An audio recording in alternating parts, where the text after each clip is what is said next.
Hello divine souls, कैसे हो आप लोग। आई होप आप लोग बहुत अच्छे होंगे। और गाइस, बहुत सारे लोग जो हैं वो बहुत फ्री फील कर रहे हैं, ठीक है ना। बहुत सारे लोग बहुत हल्का फील कर रहे हैं इस टाइम पर कलेक्टिव में। तो ऐसा भी क्या हो गया कि इतना हल्का, इतना लाइट, इतना अच्छा आप लोग फील कर रहे हो। तो इसका रीज़न बताती हूँ। आपके ऊपर से जो कर्मा बैगेज था ना, वो हट गया है, निकल गया है, उतर गया है, ठीक है ना। तो आपका टाइम आ गया है, ठीक है। कार्मिक साइकिल आपका, जिस बड़े, ये वो लोग हैं जो बहुत बड़े कार्मिक साइकिल में फंसे हुए थे, ठीक है ना। आपका कार्मिक साइकिल वो वाला एंड हो चुका है। एक बहुत लंबे टाइम का जो पेनफुल कार्मिक साइकिल है आपका, वो एंड हो चुका है, ख़त्म हो चुका है। और अब आपको वो हल्कापन इसलिए ही फील हो रहा है क्योंकि आप अंदर से लाइट हो गए हो, क्योंकि वो बैगेज ही आपका उतर चुका है, ठीक है ना। कोई प्रेशर आप फील नहीं करोगे अब, ठीक है ना। मैं वॉक करते हुए वीडियो बना रही हूँ, तो हो सकता है आपको सांस थोड़ा सा लगे। वॉक करना ज़रूरी है भाई। आजकल बहुत इंटरनली आवाज़ आ रही है कि अपनी हेल्थ का बहुत ज़्यादा ध्यान रखना है। और वेट गेन भी हो गया था, अभी सर्दी है तो खाने पीने का टाइम है ना, तो अभी तो और ज़्यादा वेट गेन की संभावना है। तो पहले से ही अपने आप को ठीक कर लो।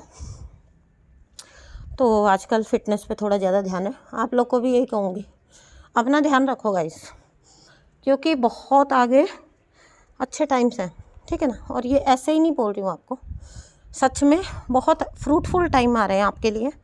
और अच्छा वक्त जिसको कहते हैं ना, एक वो अपना टाइम आएगा, वो वाला टाइम ना आपका आ चुका है। तो जितने भी लोग ना बहुत लाइट फील कर रहे हैं इन दिनों, बहुत एक अंदर से ही ना हैप्पीनेस फील हो रही है, हल्कापन फील हो रहा है, लाइटनेस फील हो रही है। ये ना हल्कापन आपकी सोल का है, ठीक है। आपकी सोल ने ना अपना कर्मा बैगेज लूज़ किया है और आप फ्री हो गए हो इस कार्मिक साइकिल से, जो एक लंबे समय का आपका कार्मिक पेनफुल साइकिल जो था ना, उससे आप फ्री हो गए हो। तो इस बात के लिए तो आप कॉन्ग्रेचुलेशंस, बधाई के हकदार हो, है ना। इतनी शांति से आपने अपना साइकिल एंड किया। अब ये लोग फुल फ्लेजेडली अपने सोल पर्पस में कूदेंगे, फुल फ्लेजेडली। बहुत पहले से आप कर रहे थे अपना सोल पर्पस, करने के लिए चीज़ें हो रही थी, कर भी रहे थे, संतुष्टि भी थी, लेकिन अब फुल फ्लेजेडली करोगे भाई। क्योंकि अब आप, जिसको कहते हैं ना, उन्मुक्त गगन के पंछी बन चुके हो, ठीक है ना, रेडी टू फ्लाई। कोई देखो, पंछी जब उड़ान भरता है ना, तो वो कोई मेज़रमेंट के साथ नहीं भरता, है ना, कि यहाँ तक उड़ना है या यहाँ तक, है ना। मैन मेड जो चीज़ें होती हैं, ठीक है, और वो सोच समझ के होती हैं। और स्पिरिचुअलिटी में सोचने समझने जैसा कुछ नहीं होता। आपकी सोच और आपकी समझ ही राइट डायरेक्शन में चलने लग जाए, वही है स्पिरिचुअलिटी। ऑटोमेटिकली राइट डायरेक्शन में चलती है ना। उसके लिए आपको कोई एफर्ट, कोई सोचना, कोई समझना, कोई रुकना, कोई मेज़र करना, कोई नाप लेना, है ना, ये ज़रूरी नहीं होता। ज़रूरत ही महसूस नहीं होती। आपकी उड़ान ही उतनी होगी जितनी ईश्वर ने चाही है, जितनी यूनिवर्स ने चाही है, ठीक है।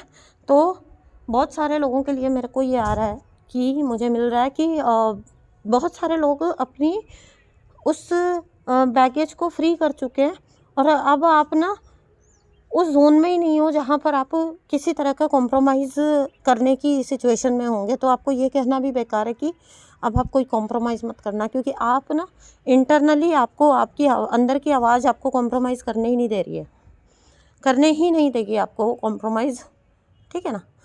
तो और अब कोई भी ये शिकायत मत करना कि वक्त बहुत निकल गया है, उम्र बहुत हो गई है, अब क्या, है ना, अब अबंडेंस का क्या, अब खुशियों का क्या। ये देखो, इस जोन में मत जाना। उम्मीद तो नहीं है मुझे कि आप लोग जाओगे, बट फिर भी आपको बोल दूँ, ऐसी नेगेटिविटी में कोई मत जाना, ठीक है ना। तो अगर आपको किसी स्ट्रॉन्ग कार्मिक साइकिल में यूनिवर्स ने डाला था ना, तो वो भी एक पर्पज़ के लिए था, ठीक है। जिस चीज़ को आप सरेंडर करते चलोगे ना कि यूनिवर्स की मर्जी थी, मतलब यूनिवर्स की क्या मर्जी थी, हमारे अपने ही कर्मा थे, ठीक है ना। तो अगर आप सरेंडर करते चलोगे ना कि ये ऐसे ही होना था, तो आप पाओगे कि आप ना फ्लो में चलते चल रहे हो, ठीक है। बहुत सारे लोग ना मेरे पास भी आते हैं तो क्वेश्चन करते हैं कि भाई अब क्या फ़ायदा मैम, अब तो उम्र निकल चुकी है। जैसे बहुत सारे लोगों को यूनियन के लिए क्वेश्चन होता है, तो अब तो मैम 50 क्रॉस हो चुका है ना, इतनी उम्र हो चुकी है, ये हो चुका है, अब यूनियन का क्या करेंगे। आप मत सोचो ना आप किस चीज़ का क्या करोगे। अगर आपको वो चीज़ दी जाएगी तो आपके अंदर वो, पता नहीं, यूनिवर्स के गेम बहुत बड़े हैं, पता नहीं आपकी सोच ही किस तरह की कर दी जाएगी, आपकी परिस्थितियाँ किस तरह की कर दी जाएंगी। ठीक है ना। तो आपको एक स्ट्रॉन्ग कार्मिक साइकिल में डाला गया। हाँ, तो क्यों डाला गया, देखो, जब भी कोई एक ऐसी सोल होती है ना जो अपना, मतलब अगर कोई पर्सन है जो बहुत सारे लोगों के साथ मतलब गलत करता है, कनिंग टाइप का पर्सन है, ठीक है ना, लोग उसको नहीं कर पाते हैं सही, ठीक है, लोग उसके जाल में फंसते हैं, और वो पर्सन अगर चालाकियों से काम ले रहा है, ठीक है ना, तो लोग क्या करेंगे, एक शॉर्ट टर्म झगड़ा हो जाएगा, अलग हो जाएंगे, पार्टनरशिप में गए, रिलेशनशिप में गए, अलग हो गए, किसी का दिल दुखा दिया, किसी को धोखा दे दिया, लोग अपनी छुट्टी ले लेते हैं, चलो भैया तुम तुम्हारा हम हमारा, है ना। डिवाइन सोल के साथ तब इस पर्सन को यूनिवर्स डालती हैं, है ना, क्योंकि देखो डिवाइन सोल क्या है, डिवाइन सोल आती है अवेकनिंग के थ्रू। आप कब डिवाइन सोल कहलाते हो, है ना, जब आप में अवेकनिंग आती है। और अवेकनिंग वाला जो आपका बर्थ है वो आपको क्यों मिला है, ये आप बेसिक सी चीज़ें ही आप हमेशा से सुनते आए हो कि ये आपको इसलिए मिला है ताकि आप अपने कर्मा लूज़ करने आए हो, है ना। बहुत स्ट्रॉन्ग आपके जो पास्ट लाइफ्स के जितने भी कार्मिक इकट्ठे हो गए हैं उनको आपने अब इस जन्म में क्लीन करना है, लूज़ करना है। इसलिए दो ऐसे लोगों को जो कहते हैं ना एम्पैथ और नार्सिसिस्ट आते क्यों हैं रिलेशनशिप में, इसलिए आते हैं इस पर्सन का कर्मों का घड़ा भरवाना है ताकि इसका कार्मिक साइकिल शुरू हो सके, और डिवाइन सोल के कर्मा लूज़ करवाने हैं।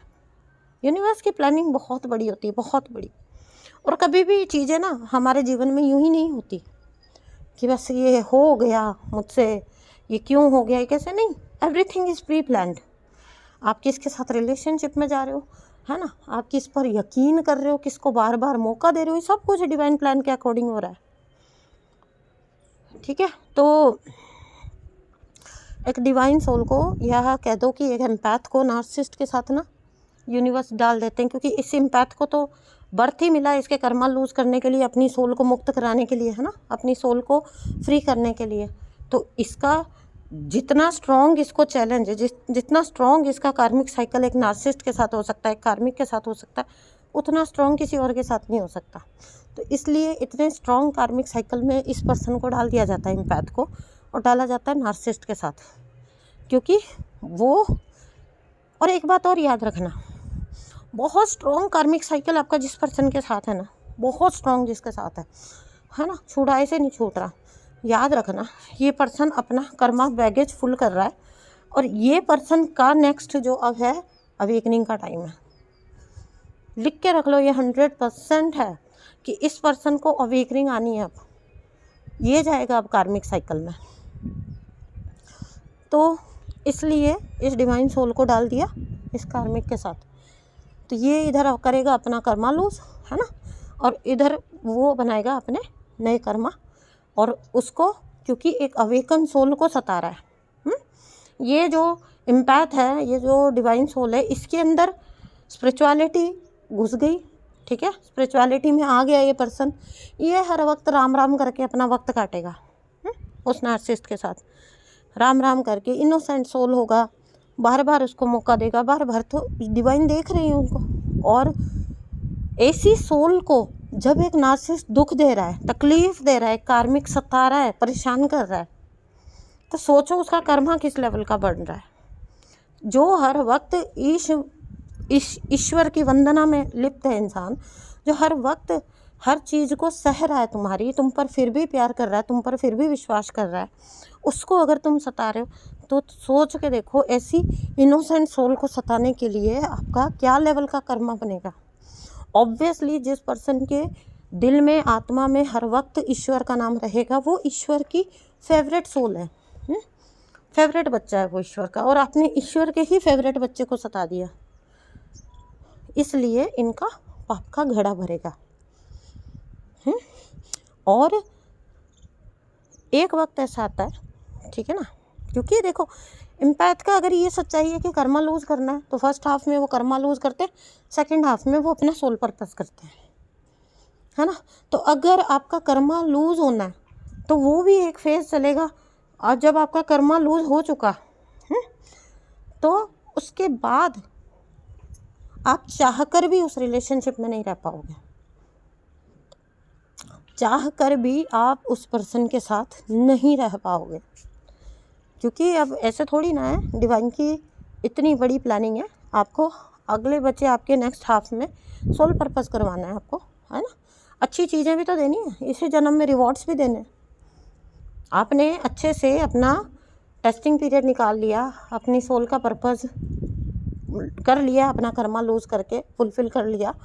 अब ऐसा थोड़ी आपको कि उधर ही उसी कीचड़ में ही डाल के रखेंगे, फिर कीचड़ में से कमल उदित होता है ना। और कमल आपको पता है ना सीधा कहाँ चढ़ता है, लक्ष्मी जी को। तो इनडायरेक्टली मैंने जो आपको बात बोली वो समझ गया। आपका जो नेक्स्ट हाफ आ रहा है अबंडेंस, और अबंडेंस मैंने कई बार आपको बताई है, कई लेवल पर अबंडेंस होती है, इसको सिर्फ पैसे पे लेके मत जाना। हर प्रकार की अबंडेंस, हर प्रकार की प्रॉस्पेरिटी।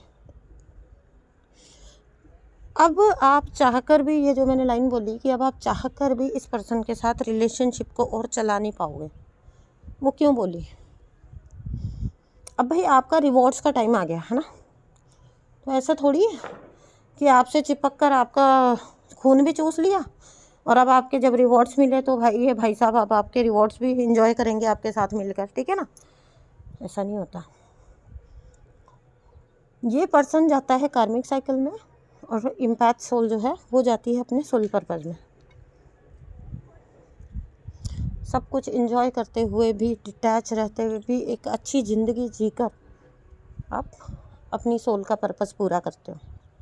तो बहुत सारे लोग जो इस टाइम पर हल्कापन फील कर रहे हैं, अपनी सोल की इंटरनली खुशी फील कर रहे हैं, बहुत ज़्यादा ना, एक इंटरनल खुशी है, एक आप फील करोगे ना तो आपको एक बहुत लाइट वाली फीलिंग आएगी कि या कोई हैवीनेस नहीं रही, ठीक है ना।